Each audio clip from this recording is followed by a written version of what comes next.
ओम शांति। 11/10/2022 की मुरली है।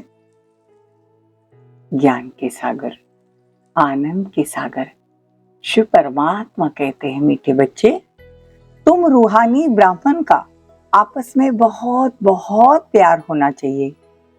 आपस में मिलकर राय निकालो कि कैसे सभी को सत्य बाप का परिचय दे। क्या कहते बाबा? आपस में मिलकर तुमको राय करनी चाहिए कि सत्य बाप का कैसे परिचय दे।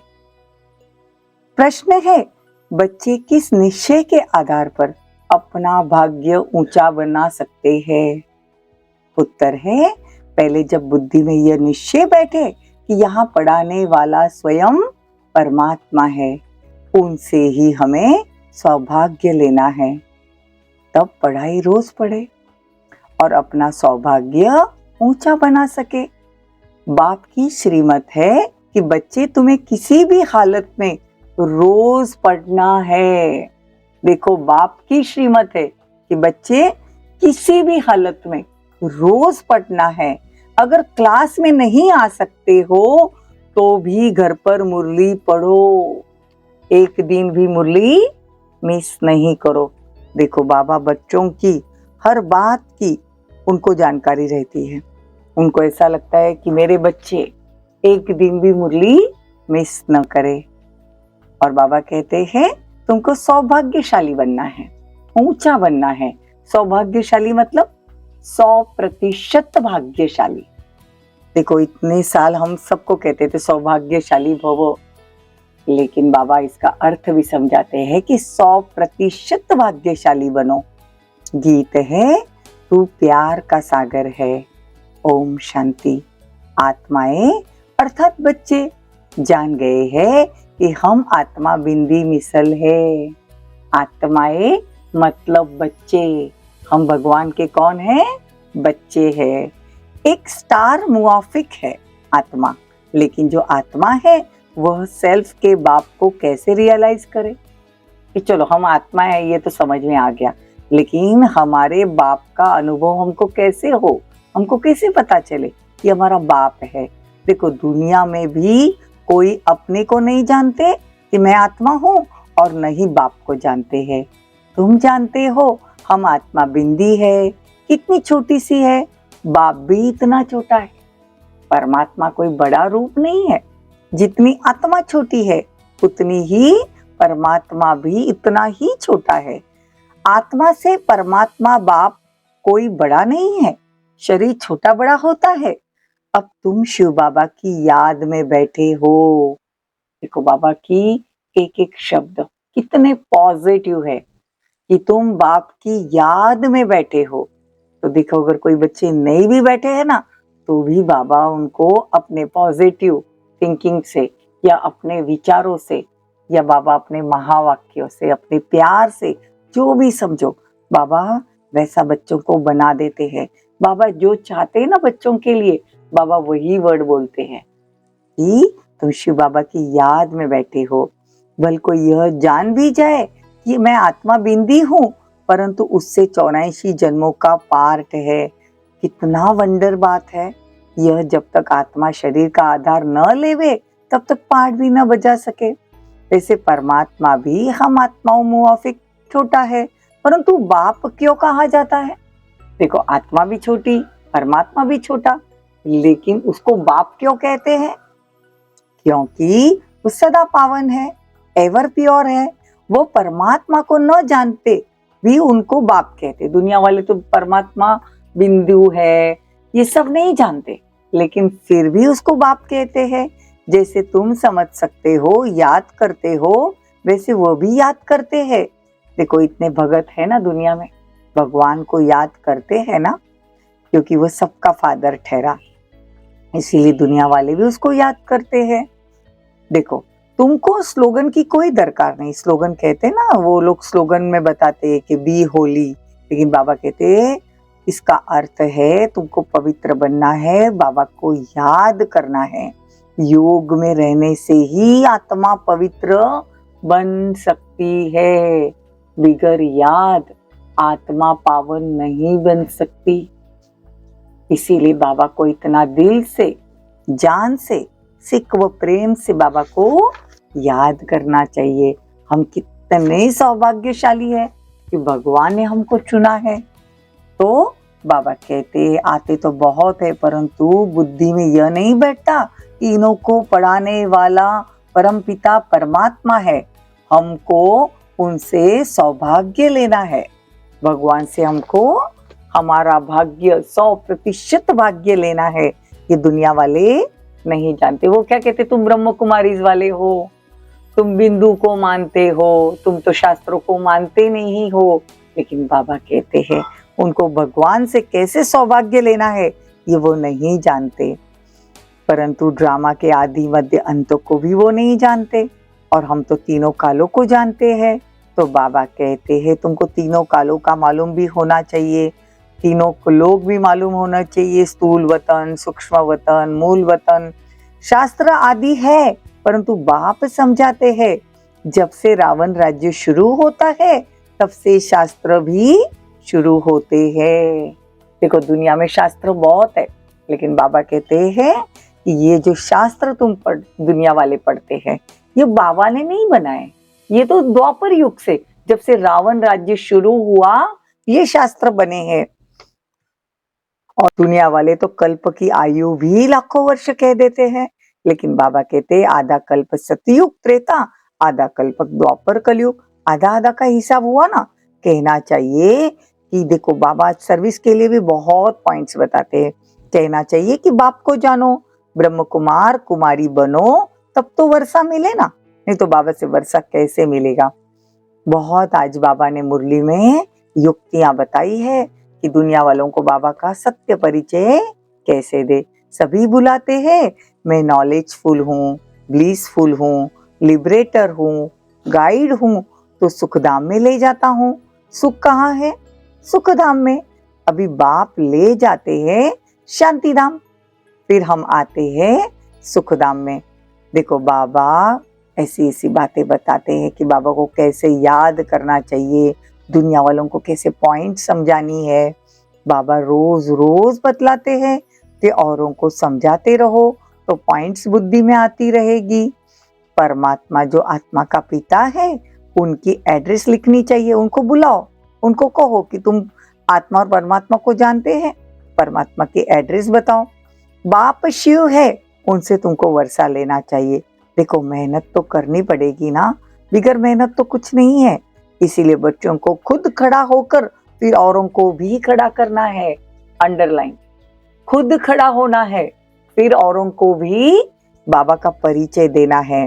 चैरिटी बिगेन्स एट होम, पहले घर वालों का कल्याण करना है। देखो पत्नी होती है ना, भू भू करती रहती, बाबा हर बार मुरली में बताते कि पति पर भू भू करती है। क्यों? क्योंकि उसको भी लगता है कि मेरा कल्याण हो तो इस आत्मा का भी कल्याण हो। तो आज देखो बाबा सर्विस की युक्तियां बताती है। मेहनत तो करनी चाहिए ना, परंतु मेहनत करे कौन? इसीलिए बाबा को खुद खड़ा होकर फिर औरों को भी खड़ा करना चाहिए। देखो बच्चों को खुद खड़ा होकर फिर औरों को भी खड़ा करना है, जैसे बाबा हमको खड़ा करते हैं। सर्विस के प्लान्स बनाने चाहिए। वास्तव में तुम ब्राह्मणों का आपस में बहुत प्यार होना चाहिए। आपस में प्यार से बैठकर राय निकालनी चाहिए कि कैसे दूसरों को समझावे।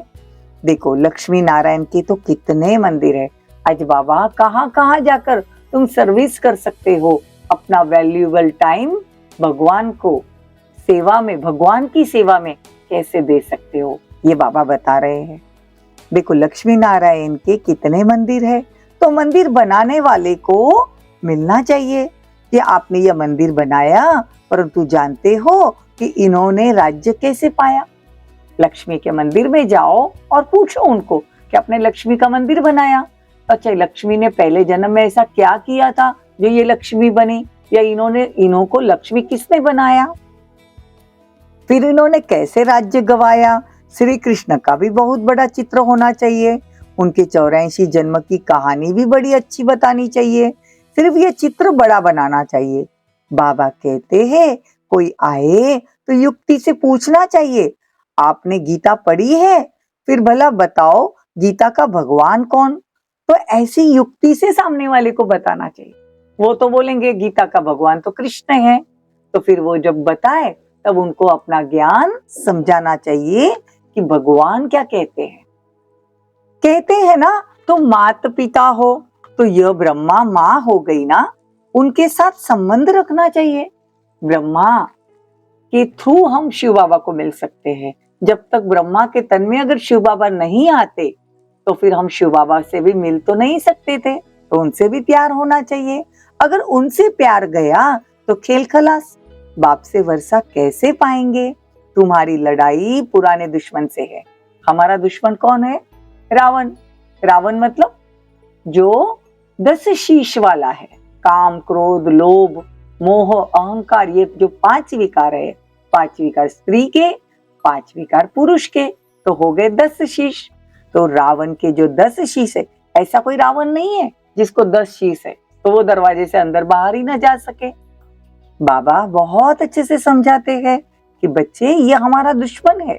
कोई को मालूम ही नहीं कि रावण से युद्ध है, ये भी नहीं मालूम कि रावण कौन है, किससे युद्ध करनी है। दुनिया वालों ने तो देखो महाभारत में युद्ध दिखा दी। अभी भगवान स्वयं रथ पर कृष्ण आकर युद्ध सिखाता है, ऐसे हो सकता है? भगवान कभी हिंसा करना सिखाएगा? नहीं, भगवान तो डबल अहिंसक है, तो वो हिंसा करना तो सिखाएगा नहीं। तो ये कब की बात है? ये अभी की बात है। महाभारत लड़ाई अभी की बात है। बाबा कहते हैं कि सच की नाव हिलेगी, डुलेगी, लेकिन कभी डूबेगी नहीं। Double underline. कभी किसी को लगता है ना कि हम सच बोलते तो हमें तकलीफ आती है, झूठ बोल लेना चाहिए, नहीं। बाबा कहते सच की नाव हिलेगी, डुलेगी, लेकिन कभी डूबेगी नहीं। अगर हमको सतयुग में जाना है, सचखंड का मालिक बनना है, तो हमको आत्मा में सच्चाई का गुण धारण करना चाहिए। हमारी युद्ध है माया से। हमारा दुनिया में कोई दुश्मन नहीं है। हमारा दुश्मन है ये काम, क्रोध, लोभ, मोह, अहंकार, ये जो हमारे भी ये जो अवगुण बसे हैं ना, ये जो रावण, ये कमजोरियां, ये माया, इसको हमको बाबा की याद से हटाना है। तो बाबा कहते हैं सिर्फ तोते मिसल रटना नहीं है, अल्फ को समझना है, भगवान को समझना है। दुनिया वालों को समझने में लगे पड़े हैं, नहीं। लेकिन बाबा कहते हैं तुमको अल्फ को समझना है। ऐसे तो प्रजा तो ढेर बनेगी, बाकी राजाई के लिए खड़ा नहीं होते हैं। प्रजा तो ढेर बनेगी ना, प्रदर्शनी सुनेंगे तो भी प्रजा बनेगी। हम सतयुग में 7 दिन का कोर्स भी करेंगे तो भी सतयुग में आएंगे, लेकिन हमको दास दासी बनना है, प्रजा बनना है, राजा बनना है, या महाराजा महारानी बनना है, ये हमारे के ऊपर डिपेंड है। तो ये राजनीति, कल भी बाबा ने राजनीति सिखाई कि सतयुग की राजनीति कैसे होगी, परिवार और स्नेह वाली। बाबा की राजनीति क्या है? स्नेह और श्रीमत। और कलयुगी राजनीति क्या है? Law and order. द्वापर की राजनीति बताई ना, तो देखो बाबा राजनीति भी सिखाते हैं। संगम युग पर स्व पर राज्य करेंगे, ये नीति चलनी चाहिए, तभी हम विश्व पर राज्य कर सकते हैं। तो प्रजा तो ढेर बनेगी, बाकी राजाई के लिए कोई खड़ा नहीं होता है। बत्ती पर फिदा हो जाए सो बड़ा मुश्किल है। भगवान पर फिदा होना ये बड़ा मुश्किल है, यही मेहनत है। भगवान पे अगर हम फिदा होंगे तो फिर हमारी तकदीर के क्या कहने। अच्छा, मीठे मीठे सिक्के लदे बच्चों प्रति माता पिता बाप दादा का याद प्यार और गुड मॉर्निंग। रूहानी बाप की रूहानी बच्चों को नमस्ते। हम रूहानी बच्चों की रूहानी माता पिता बाप दादा को याद प्यार, गुड मॉर्निंग, नमस्ते, थैंक यू, बहुत बहुत शुक्रिया। देखो रात्रि क्लास भी है आज। बाबा जब ब्रह्मा बाबा थे साकार में, तब वो रात्रि 8 बजे भी क्लास लेते थे। सवेरे भी होता था और रात्रि का भी क्लास होता था।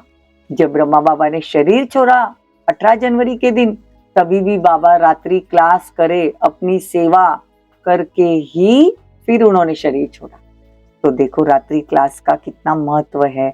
बाबा कहते हैं कि तुम बच्चों को बाप का डायरेक्शन मिला है, भगवान डायरेक्शन दे रहे, दुनिया वाले नहीं दे रहे, तो बाप का डायरेक्शन मिला है कि बच्चे बाप को याद करो, हर कर्म करते, धंधा दौरी करते परमात्मा को याद करो। बच्चे कहते बाबा फुर्सत नहीं मिलती। देखो भगवान को भी मालूम है कि बच्चे क्या क्या करते हैं, फुर्सत नहीं मिलती। अब फुर्सत कहाँ चली जाती है, कहाँ चली जाती है? अगर मुझे अभी फुर्सत नहीं है तो मैं कहाँ गई हूँ? माया के पास। मायावी बातें, दुनियादारी की बातें, व्यर्थ की बातें, नेगेटिव बातें, इधर उधर के समाचार, तो ये क्या है? फुर्सत नहीं है। खुद की तकदीर बनाने के लिए भगवान कहते कि बच्चे कह देते कि बाबा फुर्सत नहीं है, तो फुर्सत कहाँ चली जाती है? जरूर माया तुम्हारा समय ले लेती है, माया भी जबरदस्ती की है, तो तुमको बाप को याद करने की भी फुर्सत नहीं देती।